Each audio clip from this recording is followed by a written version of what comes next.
I donated blood to a stranger in a coma, but when I slept that night, I dreamed his childhood like I lived it myself. And when he finally woke up, he whispered that he tried to end his life because of me.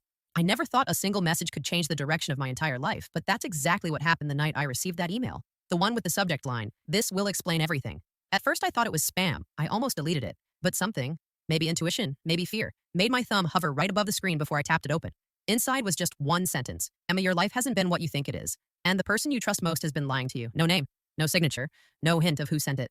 I remember sitting on my bed, the room dim except for my phone's glow, my heart pounding so loudly it drowned out the hum of the ceiling fan. Outside my window, the street was quiet, but inside my mind, it felt like alarms were blaring, because the person I trusted most could only mean one of two people: my boyfriend, Lucas, or my best friend, April. Both had been constants, anchors. Both had seen me through breakups, job changes, late night breakdowns, early morning doubts. Both had always felt safe, but the message made that safety crack like thin glass. I tried rereading it, once, twice, 10 times. As if maybe on the 11th read, I'd suddenly understand what it meant. I didn't. Instead, a slow dread settled into my stomach, heavy and cold. I called Lucas first. He didn't pick up. He always picked up. I tried April straight to voicemail. This wasn't like either of them. Now my chest tightens just remembering it. That moment when fear turns into suspicion, and suspicion turns into an ache that feels too deep to swallow. I didn't know what I feared more, that the message was true or that it wasn't. Because if it wasn't, someone was trying to destroy my peace on purpose, and if it was, someone I loved was already doing that. That night, I lay awake replaying everything. Every conversation, every late reply, every time Lucas said he was working late, every time April seemed tired or distracted, every moment suddenly felt suspicious, like puzzle pieces rearranging themselves into a different picture, one I didn't want to see. At 2:13 a.m., I made a decision, one that would change everything. I would not confront Lucas. I would not confront April. I would find the truth on my own. I opened the email again, scrolled, and noticed something I'd missed: a tiny gray arrow at the bottom, a drop-down. There were attachments. My hands trembled as I tapped the arrow. 6 files, all locked with a password. And below them, one final line. The password is the name you've forgotten. A forgotten name, a forgotten truth, a forgotten part of my life. My throat tightened as I realized something horrifying. Someone out there knew something about me, something I didn't even know about myself, and I wasn't ready for what I was about to uncover. If you received an email like this, would you open the attachments, either or delete everything? I could barely sleep that night. The thought of him kept forcing its way into my mind like a whisper that didn't belong to me, a presence that felt too close. Even though I had never seen his face while awake, I kept remembering the dream, the way the world in it had felt cold and washed out like something was draining from me slowly, and I didn't know if it was fear or curiosity. But I kept telling myself I needed to go back to the hospital early. I needed answers. The moment I walked in, the night shift nurse looked at me strangely. She asked if I was okay, and I told her yes, even though I absolutely wasn't. And she told me the patient in room 407 had stabilized overnight, that my blood transfusion had helped far more than expected. I should have felt relief, but instead there was this uncomfortable tightness in my chest, like he was pulling at something inside me without meaning to, like our bodies had connected in ways they weren't supposed to. I walked to his room quietly, and when I opened the door, I froze. The monitor numbers were steady, the beeping was soft and rhythmic. The room felt strangely warm, like someone had just been inside. But what shook me was his face. It was the first time I truly looked at him. He had bruises on his forehead. His jaw was sharp. His eyelashes were long. And he looked like someone who had once lived loudly and suddenly went silent. The kind of silence that hurts. I stepped closer, and the strangest feeling washed through me. My own heartbeat picked up. But it didn't feel like fear. It felt like familiarity, like I had stood in that exact spot before. Even though that was impossible. The window to my right, the way the curtains moved, the bent flower in the vase, I recognized all of it, and then my knees went weak because I suddenly realized why I recognized it. The room looked exactly like the dream, but brighter. I whispered his name softly from the chart. Elias. It felt strange on my tongue. Familiar again, too familiar.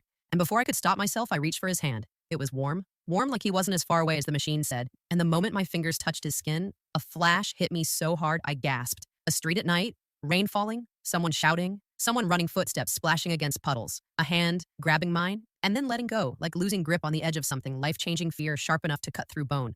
Then darkness. I staggered back, breathing hard. I didn't know what I had just seen. I didn't know if the images were mine or his or something between us, but I knew one thing for certain. This wasn't normal. Blood types don't give you memories. They don't drag you into the shadows of someone else's past. Something was wrong with him. Wrong with me. Wrong with us. And I needed to know why. What do you think Claire's vision meant? Was it a real memory or something else entirely? I kept telling myself I was being dramatic, that exhaustion was making me see things, but the truth followed me through the halls of the hospital, like a shadow stuck to the edges of my vision. I kept replaying the moment my fingers brushed his skin, the burst of fear, the running the rain, the voice calling out to someone who wasn't me, yet felt like it was meant for me. Somehow, I tried to ground myself by doing my rounds, but my hands wouldn't stop shaking. By noon, I couldn't take it anymore. I walked back to room 407, my heart pounding heavier with every step, and when I pushed the door open, the lights were dimmer than before. The air colder, the curtains swaying slightly like someone had passed by it moments ago. I didn't know why. I whispered his name again. Elias, but something in the room responded, even though nothing moved. I stepped closer, slowly telling myself I was just checking on a patient, that this was normal, and then something unbelievable happened. The monitor blipped faster, almost like his heart recognized my voice, like it remembered me. The thought made my stomach twist. I reached out hesitantly, not to touch him, just to feel something in the space between us, and my breath caught because the moment my hand hovered above his eyelids trembled. Not fully opening, just flickering, like someone trying to surface from deep underwater. And then a sound left him, a soft, low murmur, like he was fighting to speak. I leaned in gently, afraid to break whatever fragile thread was pulling him toward consciousness. His lips moved again, and this time I heard it clearly. Don't go. My throat closed. I wasn't sure I'd actually heard it, but every cell in my body froze. I whispered it back to myself. Don't go, don't go, don't go. Like I needed to understand why those words cut so deeply into me. I leaned closer, thinking he might try again, but instead, something hit me sharp. A wave of dizziness, forcing my hand to the bed rail, and then another vision slammed into me. I was standing on a bridge, wet pavement, slick under my shoes, streetlights flickering above me, a man trembling in front of me, the same man lying in the hospital bed. His face broken with grief as he whispered, "I'm sorry, you deserved better," before stepping backward toward the edge, and I lunged forward screaming, "Please don't, please, please." But he didn't hear me, or he didn't want to, and I felt the world drop away before everything went black. I came back to myself, choking on air, clutching the bed rail like I had lived that moment, like I had been the one begging him to stay alive. I stumbled back from him, terrified, confused, shaken to my core. Why was I seeing moments of his death? Attempts? Why did he look at me with those eyes in the dream? Why did I feel like I had known him long before today? I didn't know what tied us together, but I knew the bond was getting stronger by the minute, and I didn't know if that was fate or danger. Do you think Claire and Elias are connected by destiny or something darker? I couldn't keep pretending that everything was normal. Something was happening to me, and every time I stepped closer to Elias, it tightened around me like an invisible thread, pulling harder with each breath. I tried to shake it off with work, but every hallway, every room felt wrong, like reality was bending at the edges. And the only thing that felt real was room 407, which terrified me more than anything. By afternoon, the whispers in the staff break room reached me. I didn't mean to listen, but when I heard his room number, I froze. Someone said something about his case being complicated. Someone else said, low voice tragic. And then someone said, what shook me to my core? Attempted suicide for the second time. And I felt the floor tilt beneath me. Because the vision, the bridge, the rain, it matched too perfectly. I didn't even realize I had stood up until the chair scraped loudly. I walked straight to the attending physician's office. My heartbeat buzzing in my ears, I knocked once, then pushed aside before he answered. He looked startled, like I had intruded on something private, but I didn't care. I demanded to know everything about the patient in room 407. He hesitated, and that hesitation told me I wasn't going to like what I heard. He motioned for me to sit. I couldn't. He finally said, Elias had been brought in 3 days ago unconscious. After being found near the river downtown, no pulse for almost 2 minutes, they revived him, but he never woke up. Since then, he told me the police believed he had jumped intentionally, that this wasn't his first attempt. Every detail sank into me like heavy stones, pulling me into deeper water, but I pushed forward. I asked why this was being treated so quietly, why his chart had flags locked, notes, red warnings, and he paused again, then said something that made my whole body go cold. Your blood type match wasn't the only anomaly, Claire. I stared at him, waiting for the rest, and he seemed almost nervous when he said it. There was a neurological pattern they saw after the transfusion, some kind of mirrored brain activity between donor and patient, something he said they had never seen so strongly before, like your brain and his were responding to each other, and for a moment I couldn't breathe. I whispered, what does that even mean? And he rubbed his forehead like he didn't want to say it, like saying it would make it real. He said, sometimes patients in deep coma states form strong neurological bonds with people whose brain patterns mirror emotional memory signatures, whatever that meant. But he looked directly into my eyes when he said this part. We don't know why. It's you, Claire, but he is responding to you more than anyone else. My skin prickled like the room had dropped in temperature because now everything made sense and nothing made sense at the same time. The dreams, the visions, the physical pull toward him, the recognition, the I'm sorry in his voice, the don't go whisper. It all tied together in a way that felt impossible. I wasn't imagining it. He wasn't just a patient, we were connected, but I still didn't know how or why or what he would show me next. Do you think Claire should keep going deeper into the connection or step back before it becomes dangerous?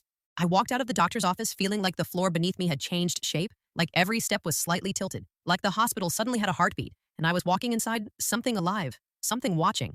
I kept replaying his words, emotional memory signatures, neurological mirroring connections stronger than expected. None of it made sense in the scientific world I lived in, but it made terrifying sense. When I thought about the dreams, the flashes, the voice whispering, don't go, I told myself I should go home, rest, breathe, think like a rational nurse. But the second I tried to walk toward the exit, my chest tightened painfully, like something inside me was being pulled backward toward him. Not physically, but emotionally, like a sharp tug behind my ribs. And I turned before I even realized I had turned my feet, taking me down the hall toward room 407.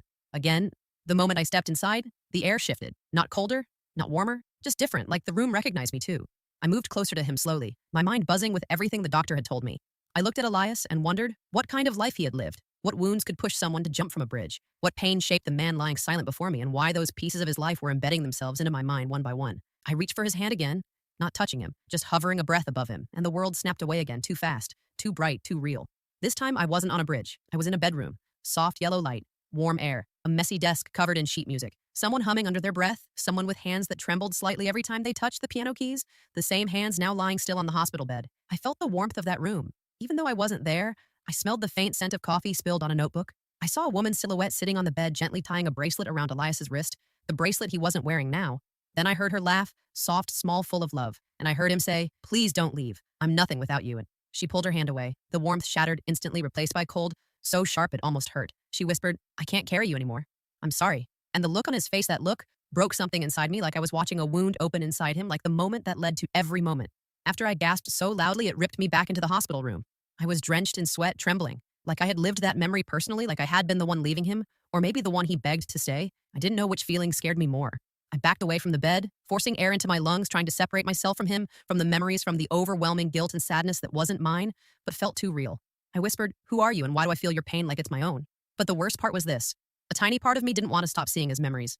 A tiny part of me already cared about a man I'd never met awake, and that terrified me more than anything. Do you think the woman in the memory is connected to Claire's visions? Or is she someone Claire will learn more about soon? I left room 407 because I had to, not because I wanted to. My body was shaking too hard, my thoughts slipping around in my head like they didn't belong to me anymore. I kept seeing the woman from the memory, her silhouette, her voice, the quiet apology that sounded like she had ripped something out of him and something out of me too. I didn't know why. I felt her sadness like it was carved into my chest, but I couldn't breathe. Inside that room any longer, I walked to the nearest stairwell, sat on the cold step, and pressed my palms against my eyes. But the darkness behind my eyelids wasn't empty. It filled instantly with fragments of hymn music, sheets falling to the ground, hands gripping a railing, someone whispering, "Stay the way the sky looked," just before he jumped the weight of choices he couldn't carry. And I shook my head, trying to dislodge the images, but they clung to me, stubborn and alive. It was too much. It was too fast. It was too personal. I told myself I needed help, maybe even needed to report this strange neurological connection, but deep inside I knew if I walked away I would never understand why fate had tied my life to his. And that fear of not knowing pulled me back harder than logic could ever push me away. So I stood, wiped my face, and forced myself to walk back to him. I opened the door again. Slowly. The room felt heavier this time, like the air had thickened, but I stepped inside anyway, my heart thudding, strangely calm, as if it had accepted something before my mind. Did I move toward him and spoke softly? "Elias, can you hear me?" I waited for nothing to happen, and then everything happened all at once. His fingers twitched just barely, but enough to freeze my blood. I held still, afraid to blink. His hand moved again slightly, lifting like someone trying to reach the surface of deep water, or like someone reaching for me. I whispered again, "Elias, I'm here." And this time his hand rose higher, trembling in the air, weak, desperate, and something inside me cracked open because he wasn't awake. He wasn't conscious, but he was responding directly to my voice, directly to me. I placed my hand gently into his, and the moment our skin touched, a shock of warmth shot up my arm. Not painful, just overwhelming, like emotion turned physical. My breath caught, and suddenly another vision crashed through me, even clearer than before. I was standing inside a storm wind, tearing at my clothes, rain hitting my skin. Someone shouting my name. Not Claire. Another name? A name that didn't belong to this life. And when I turned, I saw Elias, soaked, scared, reaching for me, like I was the only thing keeping him alive. I felt love in that moment. Raw, desperate, old. And that terrified me more than anything. So far, I jerked back, stumbling, clutching my chest, the vision vanishing as fast as it hit me. My heart pounding too loudly, the room spinning slightly. He had reached for me. A man I'd never met had reached for me, like he knew me from another lifetime. And for the first time, I wondered if this was more than fate, more than blood, more than coincidence. I wondered if our lives had crossed before, even if I didn't remember it. Yet, do you think Claire and Elias shared a past life connection? Or is it something more supernatural happening now? I needed answers, and I needed them. Now the visions were getting stronger, sharper too, real for coincidence, too emotional for imagination. And after Elias reached for me, something inside me shifted like a door had opened behind my ribs, and I couldn't close it again no matter how hard I tried. I walked out of his room with my pulse pounding in my ears and a strange buzzing feeling in my hands like electricity without pain. I didn't go back to my shift. Instead, I headed toward the records floor where old case files were stored, the area no one visited unless they had to. The hallway was dim, the air colder, like the building itself didn't want people digging too deeply into the past, but I pushed forward because something in me whispered, "Keep going, keep going, keep going." In a voice I didn't recognize yet felt connected to, I found the cabinet marked E and slid it open. One file was missing. Someone had taken it recently. The metal drawer still slightly warm, but behind it, hidden, almost invisible, was another folder, thin with no label, just a faded blue corner peeking out like it had been shoved there in a hurry. My fingers shook as I pulled it out. My breath stopped when I read the name Elias Hartwell. But that wasn't what froze me. It was the date. It was 3 years old. 3 years long before this hospital stay. Long before he attempted to jump. Long before I should have had any reason to be connected to him at all. I opened the file slowly, my pulse racing. The first page was a psychological evaluation, noting severe trauma, emotional instability, recurring nightmares, and auditory hallucinations, but the next page made my blood go cold. He had described dreams. Dreams about a woman with my exact features. My hair, my eyes, my voice. I felt my throat close as I scanned the notes written by the attending psychiatrist. The phrasing hit me like a punch. He claims the woman feels familiar to him, like someone he knew in another life. Yet he cannot recall her name, only the overwhelming feeling of losing her once before I sank onto a chair, my whole body trembling. He had dreamed of me years before I'd ever met him. He had seen me in visions the same way I was seeing pieces of him. Now, the connection didn't start from the transfusion. The connection didn't start yesterday. It started long before without my knowledge. And then I found the last page, the one that shouldn't have existed, the one that made my hands go numb. He told the psychiatrist he believed this woman, me, was the reason he felt drawn to bridges, high ledges, rivers, the places he tried to end his life. He believed he had failed her once, and the guilt followed him everywhere, even in dreams, even when awake. He believed losing me once destroyed him. He believed he was reliving something unfinished. I dropped the file, my breath shaking out of me because I didn't know what terrified me more, the idea that he had been dreaming about me for years, or the thought that maybe once somehow, in some way, I had been dreaming of him too. If you found a file proving a stranger had dreamed about you for years, would you feel connected or terrified?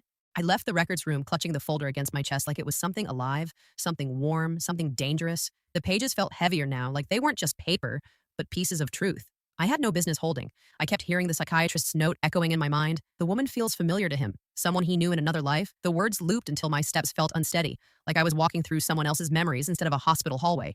My whole body buzzed with the weight of it. He had dreamed of me 3 years ago before our blood ever mixed, before he ever fell from that bridge, before I even worked in this hospital. How could that be? How could he see me before he met me? How could I feel him now before he even woke up? None of it made sense unless something bigger than us had started. This long before today, I didn't go home. I couldn't go home. My mind wouldn't turn off, so I walked straight back to room 407.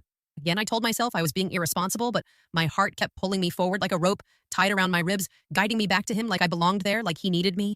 When I opened the door, the room felt darker than before, softer too, the kind of quiet that feels heavy instead of peaceful. The curtains swayed slightly, and I wondered for a moment if someone had just left, but there was no one there, only him lying, so still. Except for the faint rise and fall of his chest, I stepped closer and whispered his name again. Elias, and something in his expression shifted. Not much, not enough for a normal person to notice, but I had been watching him too closely, too intensely for too long not to see it. The tightness in his brow eased the corners of his lips, moved barely a twitch, but enough to steal the breath from my lungs. I whispered again, softer. Elias, it's me. And then his lips parted, and he breathed out a single word so faint I almost thought I imagined it. Marianne. The name wasn't mine, but something inside me recoiled and reached at the same time, like the name belonged to a part of me buried too deep to understand. My hand flew to my chest because a sudden ache spread through me, sharp and familiar like a heartbreak I didn't remember living. I whispered the name back to myself quietly. Marianne. And the moment I said it, a flash stabbed through my mind. A woman standing on a cliff, wind tearing at her dress hair, whipping across her face, her eyes full of love and fear as she reached for a man who looked exactly like Elias. She whispered his name with so much pain. Elias, please come back to me. And he answered with the same word he had just spoken in this room. Marianne. I jerked back, gasping, my hand gripping the bedrail as the vision faded, leaving a hollow ache behind it. Wasn't my memory, but it felt like it belonged to something inside me, something old, something lost. He wasn't calling out to a stranger. He was calling out to someone he believed I had been once, someone he believed he had lost. And for the first time, I wondered if I truly was her, or if her fate was about to become mine. Why do you think Elias called Claire Marianne? A past life memory? Or something else? After he whispered that name, everything inside me shifted like a puzzle piece sliding into place. A piece I didn't know was missing. My knees felt weak, but I stood there staring at him as if the truth might rise from his skin and explain itself. The name Marianne echoed through my mind again and again like a memory trying to surface from deep water. I didn't know if I wanted to catch it or push it away. I told myself to breathe, to think rationally, but the truth didn't feel rational. It felt ancient, like a story unfolding in loops through time. I reached for his hand again, terrified, but drawn to him like gravity. When my fingers touched his knuckles, warmth ran up my arm again, softer this time, gentler, like the connection was easing into me instead of crashing through me, and then another vision blinded me without warning. I was in a forest. Dense bending light filtering through leaves, damp earth beneath my shoes. Someone running ahead of me, laughter echoing a woman's laughter, mine but not mine. The same voice from the cliff vision, the same one that answered to the name Marianne. She turned her face toward me, smiling eyes full of a fierce, wild love. And when she reached for the man beside her, I saw him clearly. Elias alive, young, radiant with a joy I'd never seen in him here. They were in love, deeply, impossibly, and then the vision shattered, replaced with another, this time darker storm clouds thunder. The two of them arguing on the cliff edge, her tears streaking down her face, his trembling like he was breaking apart. She whispered, please don't leave me. Not again. And he whispered back, I can't protect you if I stay. And then he stepped away from her, turning his back on her, turning his back on everything that tied him to her, and I felt her heartbreak slice through me like it was my own. I stumbled back in the present breath, ragged vision fading, but the emotions clinging to my skin like wet cloth. And then something happened that stopped me cold. His monitor spiked. Not irregular, not dangerous, just reacting to me, to my panic, to my pain, to the memory. I whispered to him, afraid to speak too loudly. Elias, why are you showing me this? What did I mean to you? Who was Marianne? What happened to her, and why do I feel her heartbreak in my bones? And then his body moved again, not waking, not fully conscious, but his head turned slightly toward me, his hand twitching near mine, the faintest furrow crossing his brow like he was fighting something inside himself. And then he whispered again, breath shallow, voice barely formed. Don't repeat it. Don't repeat her fate. My heart stopped, cold ice spreading through my chest. I stared at him, breath frozen because those words weren't part of the past. They were a warning about now, and for the first time it hit me that this connection wasn't just emotional, wasn't just supernatural. It might be dangerous for both of us, and he knew it. Even from the edge of unconsciousness, I stepped back trembling because I didn't know what fate he meant. I didn't know what Marianne's ending was. But suddenly I was terrified I was walking straight into it without knowing. What do you think Elias meant by don't repeat her fate? What danger is coming for Claire? Emma didn't sleep that night. Not a second. She sat curled on the edge of her bed, knees pulled tight to her chest, listening to her apartment breathe around her. The creak of settling wood, the hum of the heater, the faint ticking of the hallway pipes. Everything felt louder, sharper, wrong. Detective Rowan had promised extra patrol cars. Her neighbors had their lights on, and still, she felt alone. At 3:14 a.m., her phone buzzed. One message from the unknown number. It's time. Emma's heart slammed so hard she nearly dropped the phone. No, she whispered. No, no, no, this can't be happening. She ran to the window, pulling the blinds aside with shaking fingers. The parking lot below was swallowed in fog, curled and heavy like smoke. A single silhouette stood near the street lamp, completely still. Her breath stopped. It was a man, tall, dark hoodie, hands in pockets. Watching her window, Emma stumbled backwards so fast she hit the wall. Panic surged through her like lightning. She dialed 911 with trembling fingers. Please, someone's outside. He's been following me, texting me. Please send help. She expected sirens, movement, something. Instead, the operator went quiet. Too quiet. Then the voice said, calmly, Emma, why did you run? Her entire body froze. She had called 911, but the voice wasn't a dispatcher. It was him. She dropped the phone. It bounced once and slid under the couch. Her skin went cold from the inside out. The line was still open. She could hear breathing. His breathing. Then, a soft knock at the door. Emma backed away, tears finally spilling down her cheeks. Go away, she whispered. Another knock followed by a scraping sound. Soft, slow, metal against wood. He was trying to pick the lock. In a surge of pure survival, she ran to the kitchen, grabbed the heaviest pan she could find, and positioned herself behind the couch. Her chest rose and fell like she was drowning in her own breath. The lock clicked. The handle turned. The door opened an inch. Emma, wait! Detective Rowan burst inside, hand raised. Another officer followed close behind, both breathing hard, weapons drawn. Emma collapsed to the floor in sobs. Rowan rushed to her. He's here. We tracked the spoof number. He's been circling the building all night. We need to get you out now. She clung to his jacket, shaking. Why me? Why is he doing this? Rowan hesitated, then exhaled. Because this wasn't random. He knew you. Emma's stomach twisted. Knew me? From where? Rowan's jaw tightened. He used to live in this building in your unit. You filed a maintenance request last month. That request gave him your full name, your number, and confirmed you lived alone. Emma felt a wave of nausea crash through her. The stalker wasn't a stranger. He was someone who had been here before, someone who knew her home better than she did. Rowan held her steady as officers secured the room. You're safe now, he said gently. But this isn't over. Emma swallowed, voice barely a whisper. Then let's finish it. Do you think Emma should move out immediately or stay until the stalker is caught?